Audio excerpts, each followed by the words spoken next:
વિદ્યાર્થી મિત્ર, આજે આપણે સંધિ શીખીશું.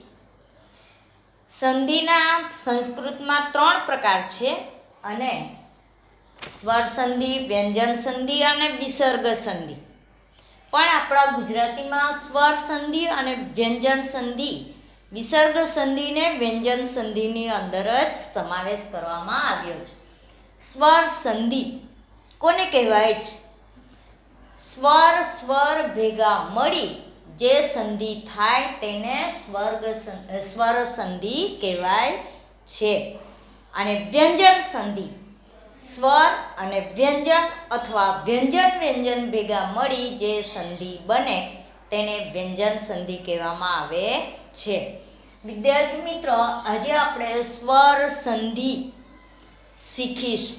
સ્વર સંધિ શીખવા માટે જો સજાતીય સ્વર એટલે કે અ અને અ એક જ જાતિના સ્વર છે અને એક જાતિના સ્વર ભેગા થઈને જે સ્વર બને તેને સ્વર સંધિ કહેવાય છે.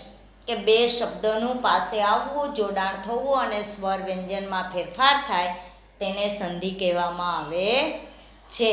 અથવા તો બે શબ્દને જોડે અથવા છોડે તેને સંધિ કહેવામાં આવે છે. તો આપણે આજે સ્વર સંધિના ઉદાહરણો જોઈએ. અ વત્તા અ, બે અ ભેગા થાય તો આ બને છે. અ વત્તા અ ભેગા થાય તો આ બને છે. એને આપણે કેવી રીતે છોડીએ તો આપણને ખબર પડે. સંધિ એની છોડીએ, જોઈએ. પરમાર્થ, એની સંધિ કરીએ. પરમ વત્તા અર્થ. તમે ધ્વનિ શ્રેણીમાં જોઈ ગયા છે કે વ્યંજન સ્વર વિના ઉચ્ચારી શકાતો નથી. એટલે કોઈ પણ વ્યંજનની અંદર સ્વર છુપાયેલો હોય છે. સ્વર આપણને દેખાતો નથી. તો અહીં મ વ્યંજન છે.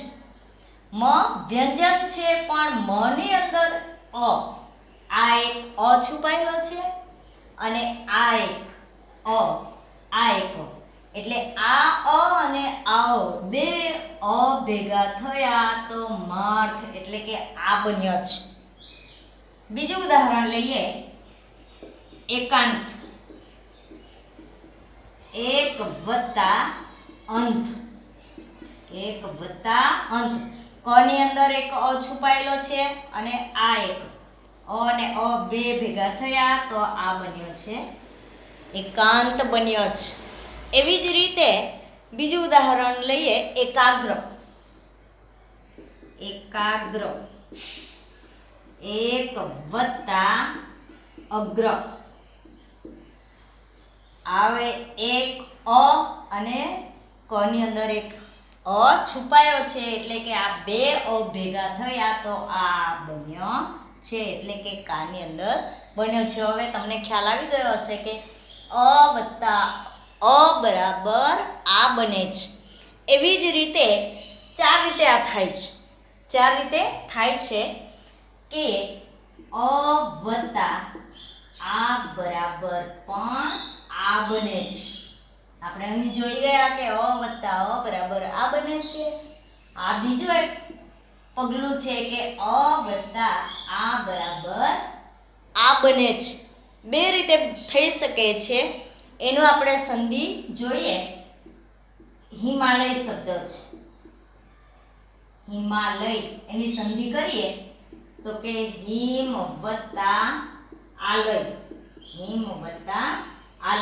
આ મ ની અંદર આ અ છુપાયેલો છે અને આ એટલે કે અ વત્તા આ બરાબર પણ આ થઈ શકે છે. એવી જ રીતે શિવાલય,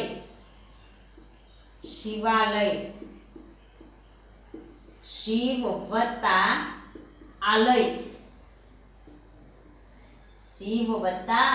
આ અને આ બે ભેગા થયા તો અહીં આ બન્યો છે. એવી જ રીતે વિવેકાનંદ,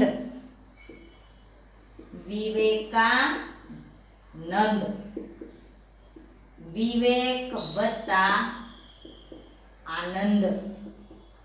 વિવેક વત્તા આનંદ. અહીં ક માં એક અને આ બે ભેગા મળ્યા તો આ બન્યો છે. આટલું તમારે ખ્યાલ રાખવાનું છે. અ વત્તા અ બરાબર આ થાય છે. પરમાર્થ દાખલા તરીકે તો પરમ વત્તા અર્થ, આ એક અને આ એક, બે અ ભેગા થયા તો આ બન્યો છે. એકાંતમાં પણ એવું છે. અ અને અ બે ભેગા થયા તો આ બન્યો છે. અ અને અ બે ભેગા થયા તો આ બન્યો છે.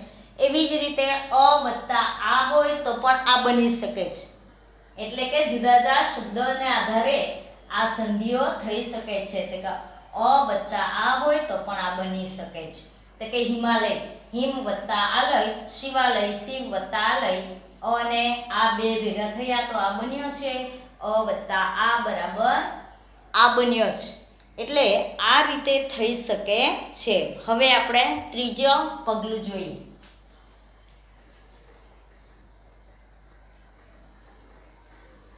ત્રીજું પગલું આ વત્તા અ બરાબર પણ આ થાય છે. આ વત્તા અ બરાબર આ થાય છે. ધ્યાન રાખજો.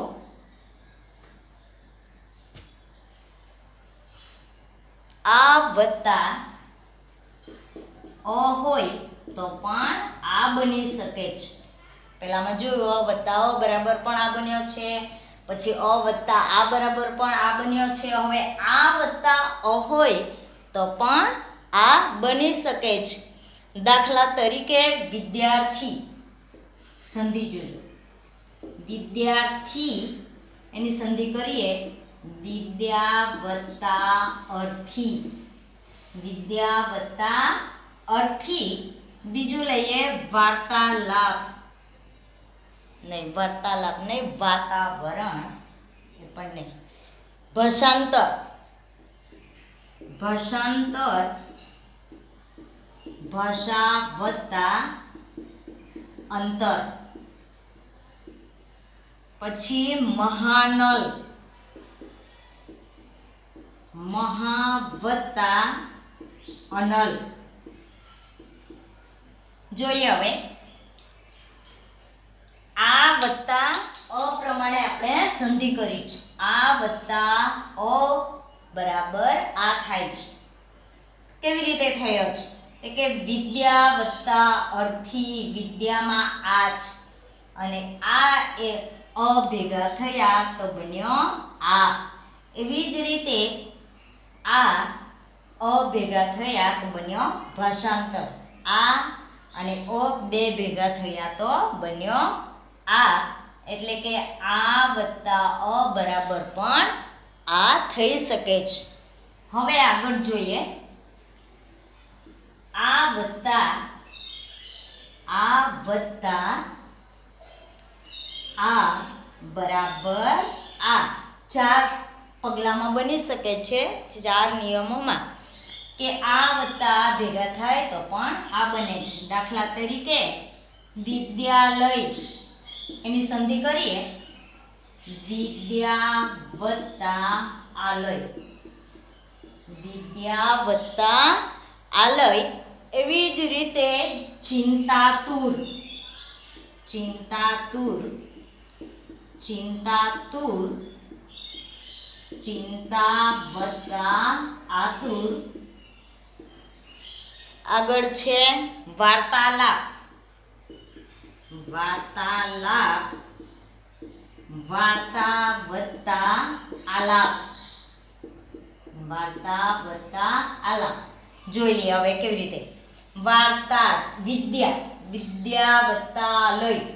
વિદ્યામાં આ છે અને આલયમાં પણ આ છે. આ અને આ બે ભેગા થયા તો આ બન્યો છે. એવી જ રીતે ચિંતામાં પણ આ છે અને બન્યો તા.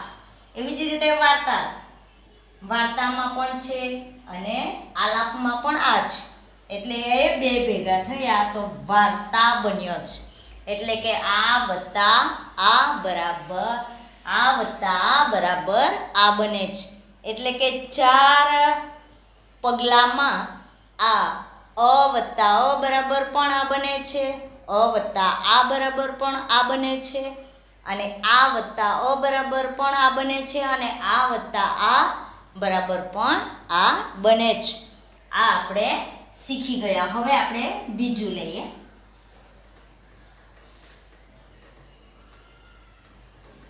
રસ્વ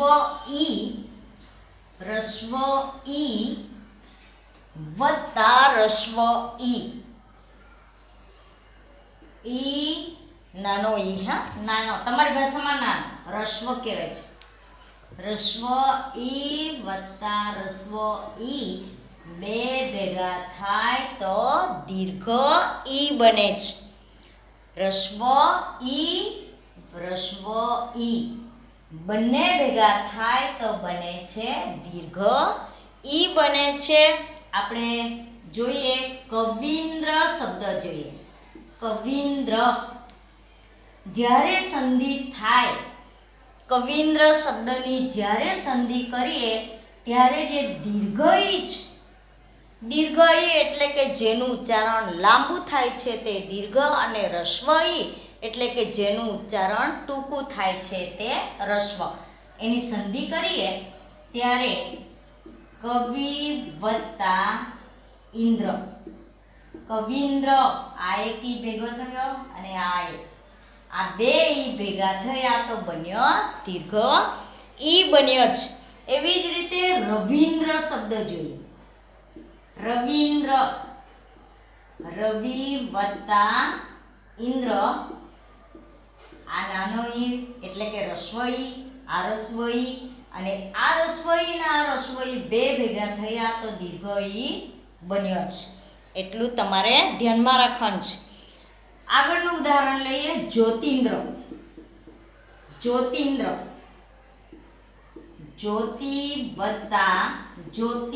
વત્તા ઇન્દ્ર,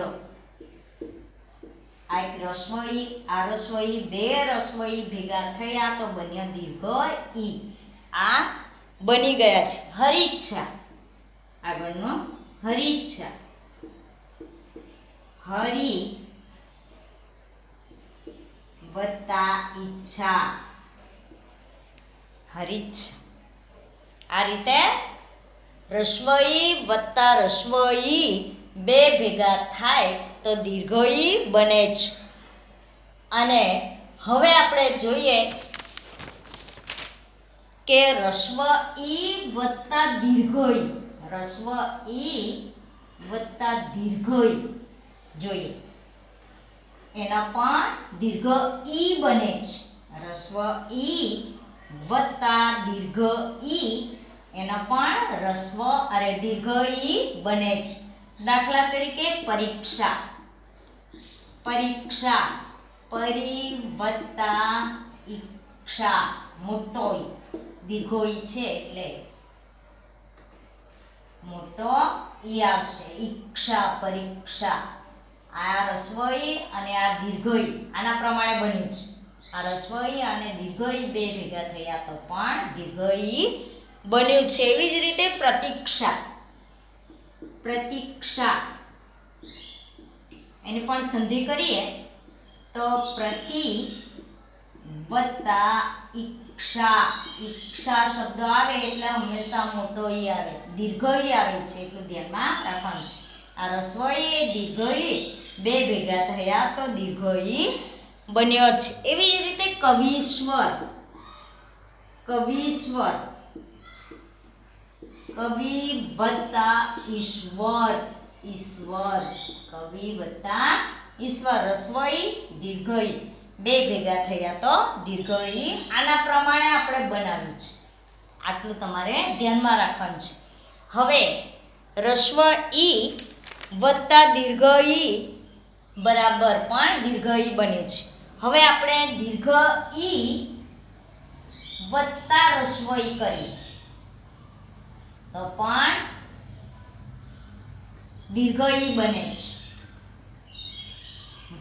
દીર્ઘ ઈ વત્તા રસ્વ ઈ બરાબર પણ દીર્ઘ ઈ બને છે. દાખલા તરીકે જોઈએ યોગીન્દ્ર, યોગીન્દ્ર એની સંધિ કરી, આ મોટો ઈ છે, ધ્યાન રાખવાનું છે, દીર્ઘ ઈ એટલે તેમનો તેમ જ રહેશે અહીંયા. યોગી વત્તા ઇન્દ્ર, ઇન્દ્ર આવે એટલે હંમેશા રસ્વ ઈ હોય છે. ઈશ્વર આવે એટલે દીર્ઘ ઈ હોય છે, એટલું ધ્યાનમાં રાખવાનું છે. યોગી, ગી દીર્ઘ જ, યોગી વત્તા ઇન્દ્ર. અવનિન્દ્ર, અવનિન્દ્ર, અવનિ વત્તા ઇન્દ્ર, આ નાનો ઈ જ હોય છે. દીર્ઘ ઈ વત્તા રસ્વ ઈ બે ભેગા થયા તો દીર્ઘ ઈ બન્યા છે, એટલું ધ્યાનમાં રાખવાનું છે. હવે આપણે ચોથા સ્ટેપ પર આવીએ. દીર્ઘ ઈ, બંને દીર્ઘ ઈ, દીર્ઘ ઈ વત્તા દીર્ઘ ઈ, દીર્ઘ ઈ વત્તા દીર્ઘ ઈ, દીર્ઘ ઈ વત્તા દીર્ઘ ઈ બે ભેગા થાય તો પણ દીર્ઘ ઈ બને છે. દાખલા તરીકે રજનીશ, રજનીશ, જેમનું તેમાં રહેશે દીર્ઘ ઈ અને દીર્ઘ ઈ જ.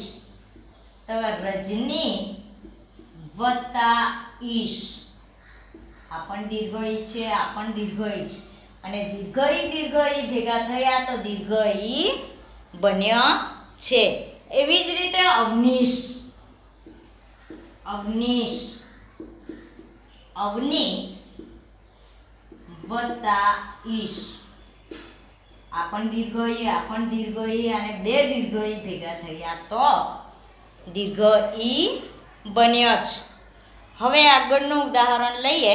નારીશ્વ, નારીશ્વ, નારી વત્તા ઈશ્વર, નારી વત્તા ઈશ્વર, આ દીર્ઘ ઈ, આ દીર્ઘ ઈ, બે દીર્ઘ ઈ ભેગા થયા તો દીર્ઘ ઈ આ બન્યો છે. આટલું આપણે ધ્યાનમાં રાખીશું. હવે બાકીની સંધિ મિત્ર હવે પછીના વિડીયોમાં આપણે જોઈશું.